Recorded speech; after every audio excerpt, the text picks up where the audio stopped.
You're watching WKYT News at Noon. Good afternoon. Bill Bryant and Barbara Bailey reporting for WKYT. We're approaching 12:30 and dozens of people are out looking for a missing Southern Kentucky woman today. The family of Whitney Copley organized the search and many responded. The effort is taking place on the Russell-Casey County line. WKYT's Phil Pendleton is there with our top story at 12:30. 24-year-old Whitney Copley was last seen on September 30th, and now today a lot of people are gathered here on the Casey-Russell County line in attempts to find her or at least any evidence of her. Now, some relatives told me that they have found some of the missing woman's clothing and evidence of drug use in the area, but they think that those items have been here for some time. But they've had no other sign of the woman. Copley was last seen after she told one of her sisters she was going out, but has not been seen since. That was well over a month ago. Relatives say that she has never been gone this long before. Her sisters tell me they organized a massive search today, and dozens have answered that call. They say they received permission from the property owner to go over this land. They found some of the clothes in a shed next to a trailer. Now, Kentucky State Police are here as well. In addition to members of the Russell County Search and Rescue Squad, they say they were here at request of the family, and they say again the family is the one that organized this search effort. In Casey County, Phil Pendleton, WKYT. Thank you, Phil. And state police say they have received tips about sightings of Copley, but those tips have not been confirmed. School is out in Lincoln County today because of a threat. Graffiti, including a message reading, quote, "You getting shot down Monday," was found outside Crab Orchard Elementary. Since it was so specific, Lincoln County school officials decided to cancel classes today. Hard to say, we're going to go ahead and have school, because then if something happened, you would be very regretful. Our students' safety and our staff safety is always. Now, someone also left a message on a dentist office reading, "City Hall, November 2nd, 5:30, boom." Police have increased security at the building and will make sure it's empty at 5:30 tonight. Police don't think the threats are connected. A semi-driver died last night while trying to help another driver. The Laurel County coroner says a car hit the back of 46-year-old Pavel Zerko's semi last night on I-75 in Laurel County. And we're told a car hit him when he got out to help the driver. No other information about the crash has been released at this point.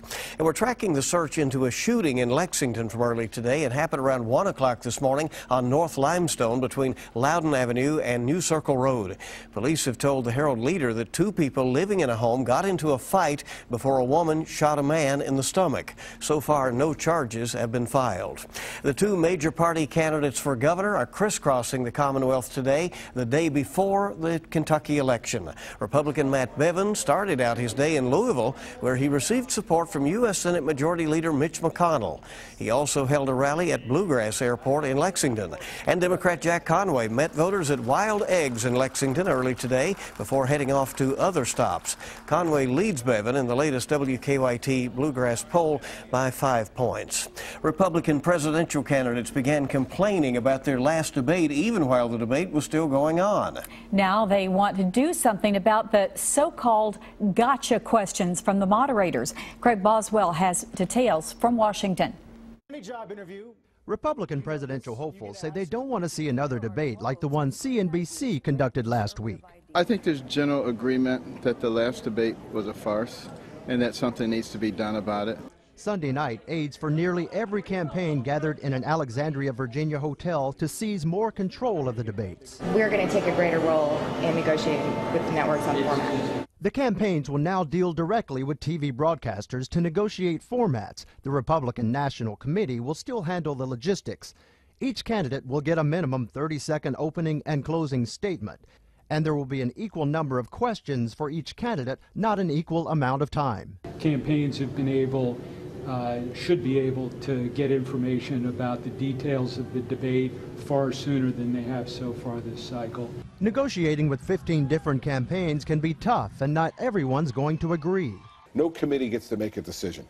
Let the chairman of the RNC negotiate with the networks on this behalf. But as Ben Carson's manager points out, not all campaigns are created equal. A couple of us are the ones that are generating the ratings for these debates. So if we don't come, that's a big bargaining chip. Carson, who is now leading in the latest CBS News national poll, announced he raised $10 million last month. Craig Boswell, CBS News, Washington. Now, only Carly Fiorina's campaign was not represented at the Sunday night meeting. Dozens of race fans were at Keeneland this morning to help send American Pharoah to his new home. The Triple Crown winner added the Breeders' Cup Classic to his list of impressive wins on Saturday. His trainer, Bob Baffert, helped walk American Pharoah from his stable to his trailer this morning. An escort led the horse to his new home at Ashford Stud, where he'll spend the next year as a stud. Okay, off to his retirement.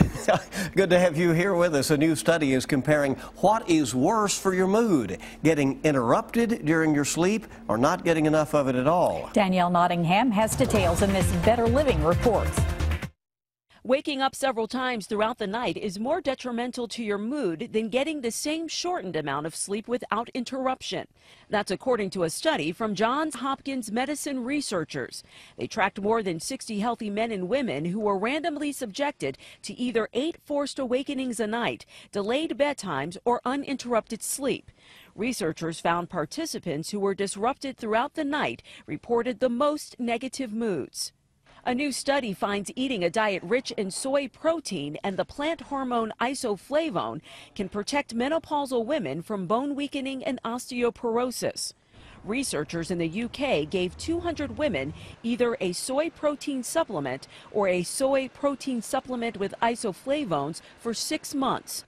The women assigned both had a slower rate of bone loss. Vitamin D could help lower your risk of heart disease, according to a new study out of Scotland. Researchers studied a small group of adults and found those who took vitamin D supplements had lower blood pressure, lower levels of the stress hormone cortisol, and the ability to exercise longer. Those are some of today's top health stories. Danielle Nottingham, CBS News, Los Angeles.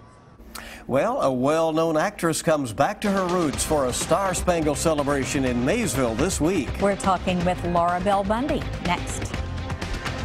And we're looking across the way 60s this afternoon and also looking at rain down toward the far southeastern zones.